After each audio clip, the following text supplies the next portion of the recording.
Well, there is a little-known place in the Twin Cities where history is taking flight. For decades, Northwest Airlines was headquartered in the Twin Cities before the company merged with Delta in 2008. But the airline is far from forgotten. And this week's Finding Minnesota, we take you to the new Northwest Museum in Bloomington. John Lauritsen shows us how the airline's history is getting first-class treatment.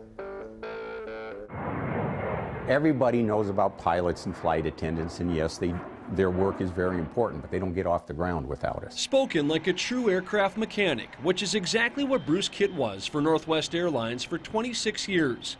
Now, instead of working on planes, he's working to keep history alive. It had grown from a small little regional airline to especially after World War II, it became a global airline. And everything that airline stood for 80-plus years can now be found on the third floor of the Crowne Plaza Air in Bloomington.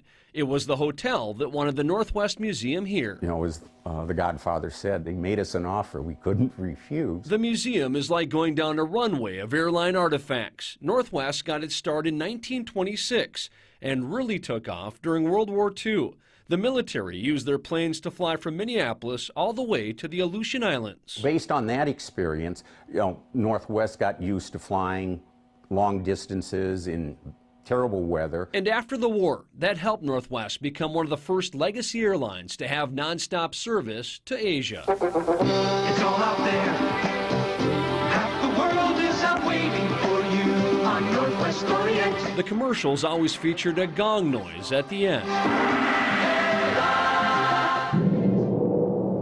Every airline should have a gong. Yes. This is one of the most asked about artifacts when guests come into the museum. The gong is one of 4,000 artifacts in the museum. That includes a history of uniforms dating back to when a flight attendant was known as a stewardess. The women were not allowed to be married. They had to be under 30. They had to look a certain way, weigh a certain amount. That all changed in the 60s, though Northwest and other airlines may have been a bit delayed in their policies and their uniforms. We're fine here, we're fine here. Then the 60s happened. Yes. As you can see, these were the, what I refer to as the Austin Powers era. Well before Northwest merged with Delta in 2008, the airline was known for having a huge fleet of whales, an affectionate nickname for 747s. At its peak, Northwest had more 747s than any other airline. They took pleasure seekers and professionals to nearly 200 destinations around the world, proving that, as their old saying goes, some people just know how to fly. Northwest gave them the ability, especially after 1947, they could go from Minneapolis to anywhere in the world their business needed them.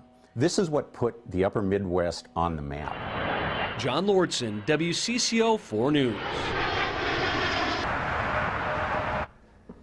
As John said, there are 4,000 Northwest artifacts on display at the History Center, but organizers say they have more than 100,000 artifacts in storage. For more information on when and how you can visit the museum, just go to our website at wcco.com/links.